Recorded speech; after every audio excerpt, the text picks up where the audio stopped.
everyone says Fast 5 is what really started it all.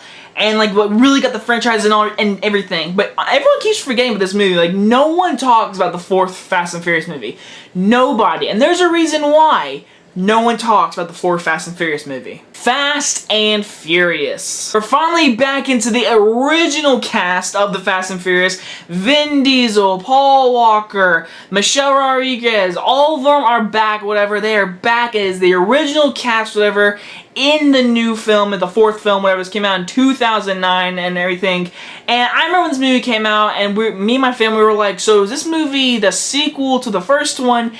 And honestly, it is. You could skip 2, and you could definitely skip 3. You could just watch 1 and 4, and then you could be completely caught up, whatever. You could skip 2 and 3 entirely. So 4 does pick up where everything left off, whatever. Paul Walker as Brian, he's an FBI agent. He's really high, he's in the top boards, whatever. He's really good cop now, and so he's got to go back to his old roots, whatever. He's got to go back and find Dom because apparently Dom is transferring all these cars, whatever, across the border, and this gets into some drug dealers, and then Paul Walker's got to go into this gang, whatever, and help Dom, whatever. Even though he's a cop, and spoiler alert from the first one, in the end, Brian does let Dom go at the very end. So in this whole movie, it's like literally lingering over his head. Like, I let you go. You could be in jail right now. But can Paul Walker really be a cop and be his friend at the same time? So that's a little thing that happens out of this movie. So honestly, when I watched this movie, I didn't remember this movie a lot. This is literally the movie no one talks about. Like, even though this is when the original cast came back and everything,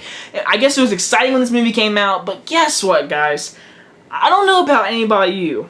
But in my opinion, this is literally where the franchise was trying to find its roots. Literally, the first 3 movies are all racing movies, whatever, street cars, whatever. They had to reboot the franchise in some way, and they do have racing in this movie. They really do. It sticks to its roots.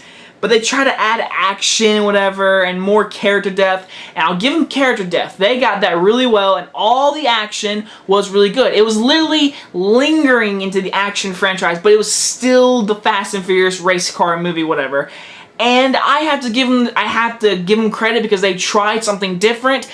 Again, when Fast 5 came out, that's when they completely were like, okay, this is an action movie, this is what we need to do.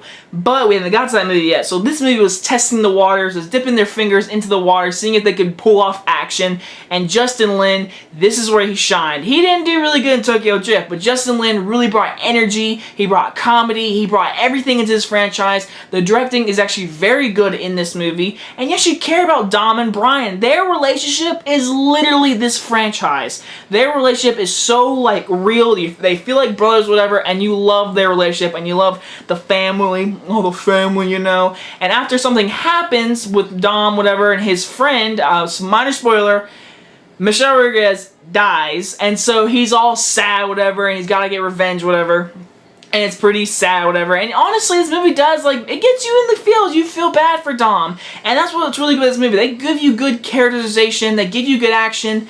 But my biggest issue with this movie, oh my gosh, is it boring. I don't know about anyone else. It is very boring. There's a good, like, 40 minutes where, like, nothing happens. Yeah, you can see cool cars and everything. You can see them do dialogue, whatever.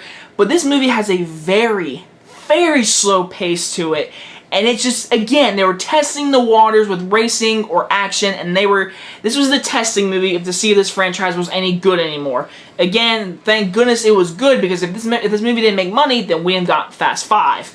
Overall, the Fast and Furious, it's a solid movie, but it is a good movie, and if you're gonna watch the whole series, you should definitely watch it, because it's important to the plot, whatever. But overall, it is definitely not one of my favorites at all. I'm going to give the movie a C. I think it's a good movie. It's a good starter to what the future of the Fast and Furious became. So yeah, I'll give it credit for that. Either way, guys, hope you guys enjoyed this review, and I'll see you guys next time. Bye-bye, guys.